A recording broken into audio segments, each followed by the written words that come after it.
This is All of It on WNYC. I'm Allison Stewart. In just over 2 weeks, we will meet in person at the New York Public Library to discuss this month's Get Lit with All of It book club pick. We are reading Ghost Town by Tom Perrotta. It's about a young boy grappling with grief in 1970s New Jersey. And we have a very special musical guest this month. They Might Be Giants. It's all happening on Wednesday, May 27th. Tickets are free. As of right now, they are sold out, but all is not lost. You can register for the live stream. And you know what? Keep checking back because sometimes the library is able to make more tickets available as the date gets closer. You heard it from me. In the meantime, you can read the novel courtesy of our partners at the NYPL. Head to wnyc.org/getlit for more information. Again, that's wnyc.org/getlit. Now, let's get this hour started with the United States against the world. 2026 is a big year for soccer. We're just 31 days away from the Men's World Cup, hosted jointly by the United States, Mexico, and Canada. The final will be in New Jersey in July, and many fans are already complaining about the extraordinary high prices to attend the matches. Now, unlike most nations around the world, soccer has never been the most popular sport in this country. The players on the men's national team are less known than other athletes. But this decade, a new generation of players has emerged that are starting to change that. They're dubbed the golden generation of U.S. men's soccer.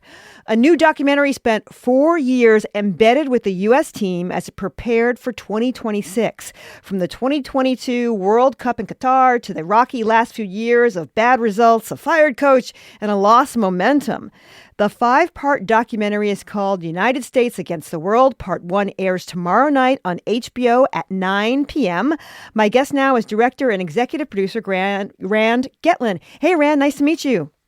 Hi, Allison. How are you? I'm doing great. Many fans have labeled this group the golden generation of United States men's soccer team. Why are they called the golden generation? Yeah, so you've got a group of young guys from all over the United States of America who are out playing at the most massive clubs on the planet, often in Europe. Clubs like AC Milan and Juventus. And we have guys at Leeds and Crystal Palace. And, it's just a unique moment in time for American soccer as they continue to push for global legitimacy. You have a bunch of, young American guys that are representing us everywhere, all over the world. So they're, incredibly talented guys who want to change the way that the world views soccer in this country. There's a lot of hope on their shoulders. Yeah, I wonder, has this generation of players embraced that label?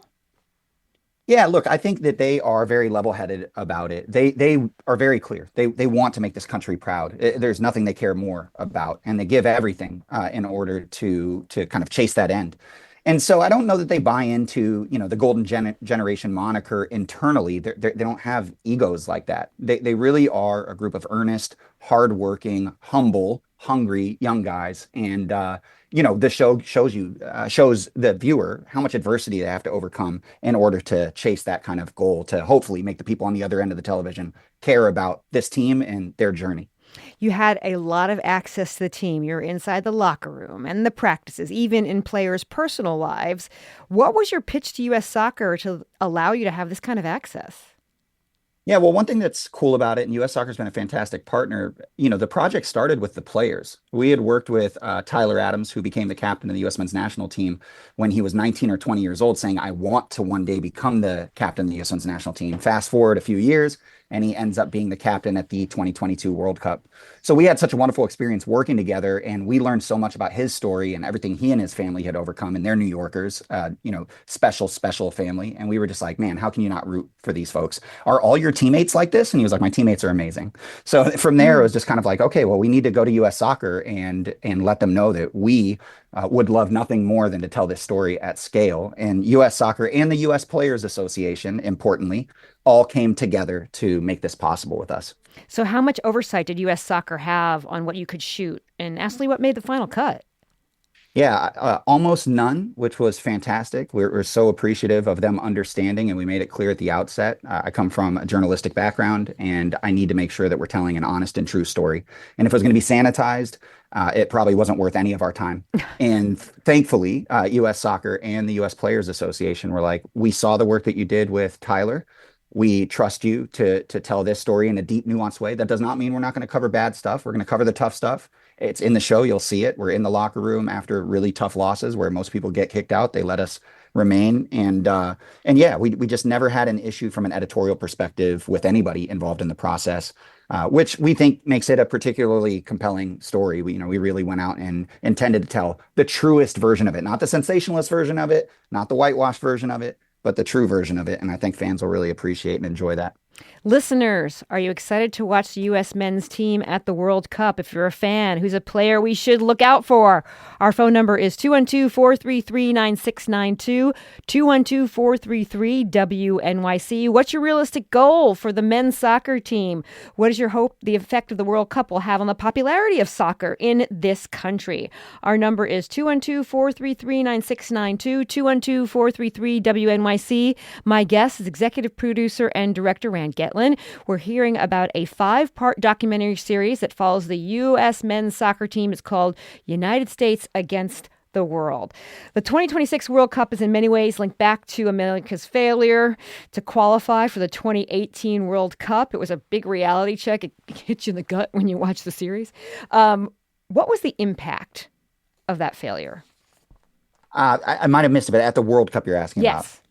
Yeah, I mean, look, these guys at the time, they were the second youngest team in the tournament, and yet they had such high hopes that, again, their North Star, they're making, in a lot of cases, millions of dollars playing the game abroad in these massive clubs where they're adored. And yet, to a man, you say, what would be the biggest honor in your life? Playing for the U.S. men's national team. So it's more a calling than, a profession. And I think that that's what people will understand. So when they lose anywhere, it is devastating, and when you're in the locker room, you can feel that. One of the knocks on this team, if you listen to the louder voices out there, and we've had a unique perspective over the 4 years of like listening to the loudest voices screaming and telling you they know exactly what's going on. And we're on the inside and kind of like clenching our teeth, so to speak, because we can't say what's really going on. We've got a show coming up. But in reality, these guys care deeply, deeply about this team, about this country, and about their performances. So when they lose at the World Cup, they went out in the round of 16, so they made it out of the group, which was solid. They did what they were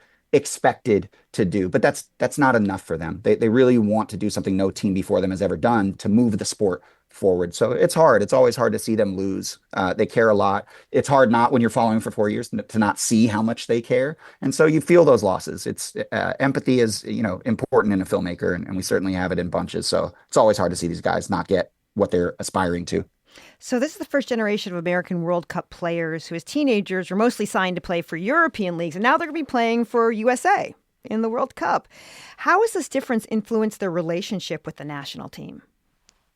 Yeah, so I think that there's all these really cool elements of this team. One of them that we loved, and one of the primary reasons why we were in it is storytellers. Is this isn't a soccer explainer; it's a human pressure story, right? You're looking at young players who carry expectation, family, identity, failure, belief, and obviously the weight of a home World Cup, once in a 32-year thing. And so, I think the players who choose to represent the United States, and I use that word very intentionally because there are a number of players on the team who have come from other places around the planet that have American passports or a connection to the United States, but have chosen to represent this country for their national team, in addition to a bunch of what we call homegrown guys who are here their whole lives and have gone abroad.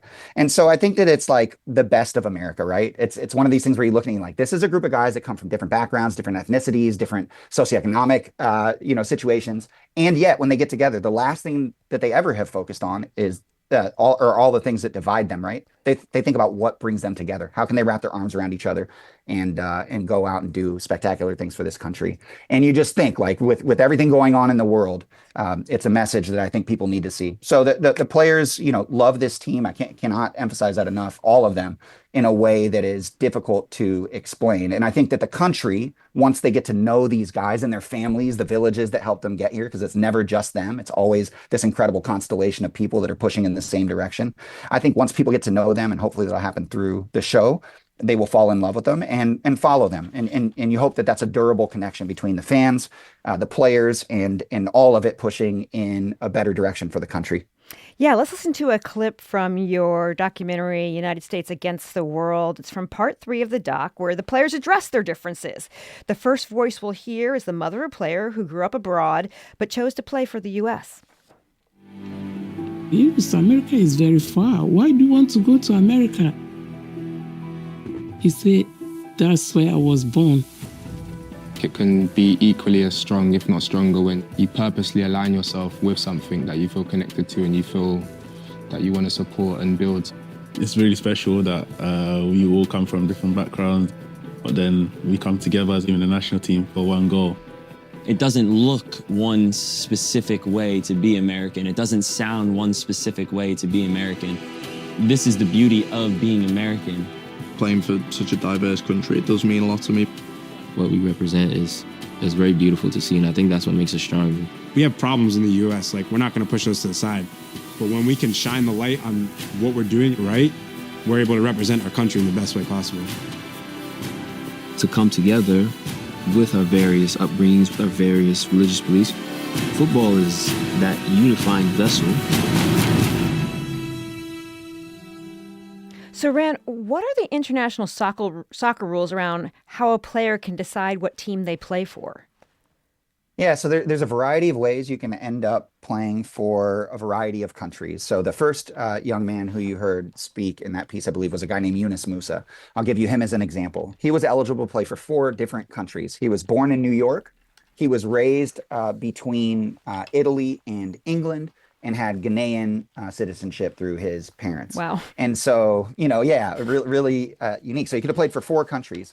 His dad had immigrated to Italy in search for a better life from Ghana, and had a really rough go of it. It was very difficult for them as Black folks in Italy, and especially out in the suburb. They were outside of Venice. It was just, unfortunately, a very racist time in the world. And so he couldn't even find an apartment. He was sleeping in his car for 6 months to try and make this thing happened for his family. Fast forward many years later, they moved to England because it was so tough in Italy, and they found some difficulties in England as well.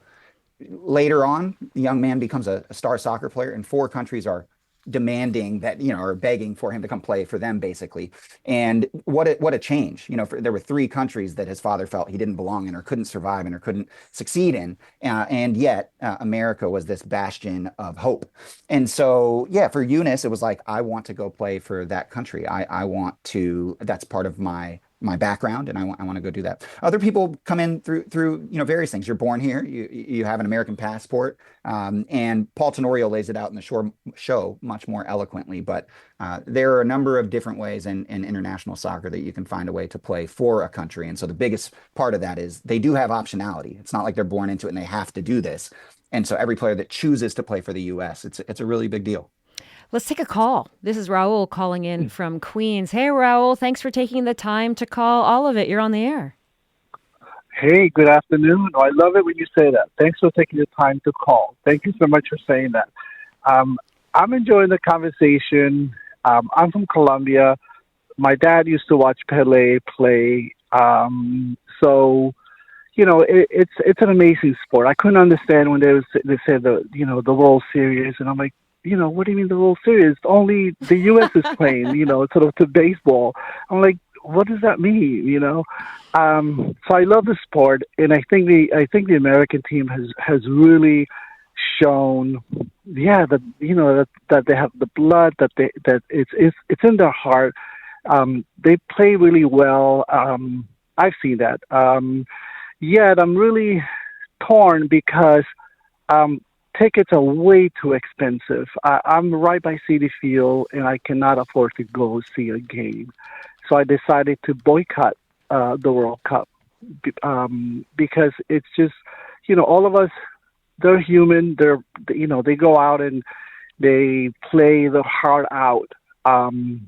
But, just other people are benefiting. Other countries are not allowed to play. So it's really unfair for us to cheer and all of this when a lot of limitations, and just the price of tickets too. So that's what I wanted to say. I'm boycotting the World Cup. I'm looking forward to seeing this film. Soccer, it's an amazing game. Thank you so much for having this topic. Thanks, Raul. Let's talk to Aaron, who's calling from Brooklyn. Hi, Aaron. You're on the air. Hi. I'm just curious. Do any of the people on the men's team who play abroad, do they or have experience playing abroad in General Club Association of Football, do they have any frustrations when they come back to the States and they're just, no one knows who they are because, the promotion of soccer in America has a futility to it in comparison to baseball, where they can't even fill a stadium, but a lot of people know about it. That's a really good question. U.S. crowds are definitely smaller fans in Central American nations. They always pack stadiums. How much does that weigh against for the athletes? What's their response? Yeah, I would say it's an awesome insight. It is true. Like, I'll give you an example. We were in Houston, Texas for the Gold Cup final in 2025, and it's a 72,000 person stadium. And I bet you if you go back and you audit the audience, there were 70,000 fans of Mexico, who was in the final with the United States, and about 2,000 American fans. That's what it felt like in the stadium. And you see it in the show. It's just a sea of Mexico fans. Smack dab in Texas, which is supposed to be the most all-American, state in the country. So it weighs on them, okay, but it's not something. I think you used the word frustrated. They're not frustrated. They're disappointed that they have not done enough to change that dynamic. That's what I mean by they're a special group of guys. They look at it as like, well, we need to give the fans something to cheer for. And so when they make it to a final and you still don't have, more than a couple thousand fans in the stands, it is disappointing to them. It hurts them for sure. And you see that in the show and they address it. Like, it actually hurts them. They say a lot of stuff that's polished in the media, but in reality, like, it devastates them. So they're going to give everything they've got to try to change that outcome, to ensure that, when the World Cup rolls around, people have a reason to cheer for them and support them. And hopefully that lasts, long beyond this World Cup. We're talking about a new 5-part documentary series that follows the U.S. men's soccer team. It's called United States Against the World. My guest is executive producer and director Rand Getlin. Are you excited to watch the U.S. men's team at the World Cup? If you're a fan, what's your hope for the team? Or maybe you have a great memory of watching the U.S. team in World Cups from the past. What's your story? Give us a call at 212-433-9692, 212-433-WNYC. We'll be back.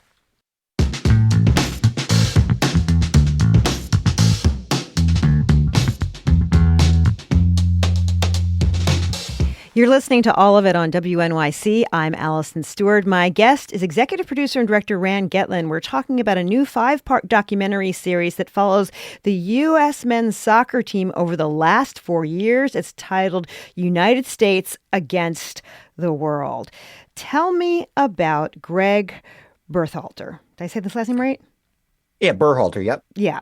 He was originally brought on in to rebuild the team as a coach. Let's go back in the Wayback Machine. What was his vision to revive the culture?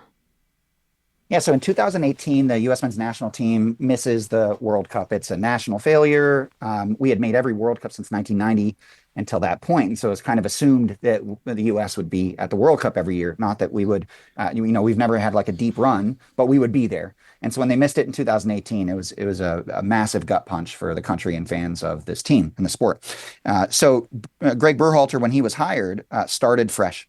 And he said, I'm going to, bring in a new team that's young, diverse, hungry. Their moniker at the time was BDR, bold, diverse, relentless. And that's what he wanted them to be. And he wanted them to be unconstrained from past results. And so that's what he did. And he built that group from 2018 through 2022. They had a great performance a very solid performance at the World Cup, the 2022 World Cup, but wanted more. And he was able to continue on in his capacity as head coach. In 2024, they had a bad result at Copa America, and they bounced out of the group stage, which was a massive failure. And as it happens in sports, unfortunately, Greg lost his job with the U.S. men's national team. So he was a guy who we saw every day work his tail off. He cared so much. If you cut the guy, he bleeds red, white, and blue. And, one thing you can never say about him is that he was going to allow anyone to outwork him or care more about the details. So we thought he was phenomenal. And the way that sports is, it's a results-driven business. You don't win enough. Unfortunately, you got to move on. And so, yeah, bad result at Copa ended up removing him from the gig, and it was devastating for him because he wanted to coach the U.S. on home soil. He played for the U.S. men's national team, so he was hoping to come back as a coach as well. But I bet you go over to Greg's house on, first game day, he and his wife and his family will be the loudest ones cheering for the team. They love the U.S. men's national team and will always support. Who replaced him? He was replaced by an international superstar, a guy named Maurizio Pochettino, a fantastic coach who has European pedigree, played at a team in Barcelona coming up, and then went on to coach at a number of big clubs. And he took Tottenham to a European final, which was a big deal, Champions League final. And that was a club that had not made it that far, I don't believe, at that point. He then went on to coach PSG with Messi, Neymar, Mbappe, some of the biggest stars on the planet. And when Greg unfortunately lost his job, Maurizio was hired to come in and try and help the team take that next step. This text says, I know this isn't the exact segment, but just want to highlight that we have a soccer dynasty in the U.S. already, and it's the women's soccer team. Part of the reason is because we were way ahead of the curve investing in women's soccer here and incredibly far behind on the men's front. I encourage anyone who loves the sport to follow our women's national soccer team, especially during the Women's World Cup. Is it true that investment in women's soccer was stronger here than in men's soccer? Oh, I would say, there's no question that there are a number of things that led to the women being so successful, but their success is incredible. And of course, the men would love to replicate that level of success. In fact, the entire world has been chasing the U.S. women's team. So it's not just the level of investment in the women's game. I think investment in the men's game has been huge. For instance, in 1994, when the first World Cup came around, there was no MLS. Now we have a meaningful league where superstars like Lionel Messi are coming to play. Then you have multiple billion-dollar franchises. So it is, very difficult to help the all of us, right? Like understand what a big deal a home World Cup is. And I think that the men look at what the women have been able to accomplish all over the world, right? And all of their success. And they're proud of them and they support them and they want to make fans proud. And so, yeah, the women are unbelievable. And we hope that fans of the women's team will also support the men because at the end of the day, they're both out here trying to represent the country in the best way possible. One thing that was kind of interesting in the doc was a generational divide between the older players who used to play for the national team and the new generation. What's the tension there? Yeah, I'm glad you picked that out. Look, when this the older generation we're talking about, there's a lot of legends in that generation, guys that these young guys on the team now grew up watching and they were their heroes. And so it's always a little bit tough when the older generation, they transition into new careers. Many of them have landed in media and they've got strong opinions. Some of them, some much stronger than others, with a lot more edge. And of course, the players on the current team hear that stuff. So it's a little like having your heroes throw lightning bolts at you from on high, and it changes the dynamic. It makes it harder to kind of like hero worship guys who are trying to tear you down. And if you talk to the older generation, and again, I'm painting with a broad brush here, but like they would say, well, we're not trying to tear them down. We're just trying to be honest, and we demand more of them. And I think two things can be true. I think it is true that the team needs to perform better. They want to perform better. They are doing everything in their power to perform better.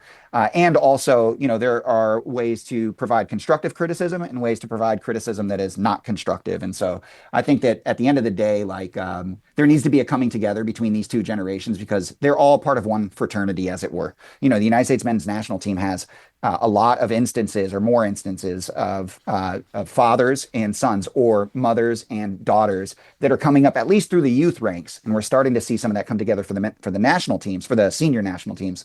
So I think that hopefully it's a big family. Sometimes there's divides in families, but we say this in sports, winning cures all. If the team goes out and they make the country proud, all those people that have been throwing barbs at them will be cheering for them. So they know it. The players on this current team understand we have to go out and force people to appreciate our results, and because that's all that anybody actually cares about. The effort, the intention, the sacrifice, that matters. And I hope our show helps people contextualize that. The wins and losses are just one part of the equation. But as of today, you don't win games, you don't get praised in sports. It's the nature of the beast, and the guys know that.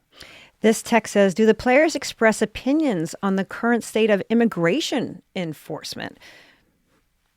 Yeah, I mean, the players are very outspoken. Like if you look at their track record, and this is one of the reasons why we loved them so much, is they stand up for the right things. They've been that way since moment one. You go back to the 2022 cycle and look at what happened in the wake of. I'll give you an example of where their heads are at. They had a do or die game against Iran at the last game of the group stage. If they don't win this game, they don't make it out of the group and they don't advance at the World Cup. They have to win. They can't just draw. So Iran just needs a draw, and the U.S. has to win. And they go out and they gut it out and they pull off a 1-0 win off of a Christian Pulisic goal. And at the end of the game, what do? Do they start celebrating immediately? The vast majority of them, the answer is no. They went over and they began to hug their counterparts, the people they just played against on the Iranian team. Why? At the time, they were going through, the Iranians, a tough moment.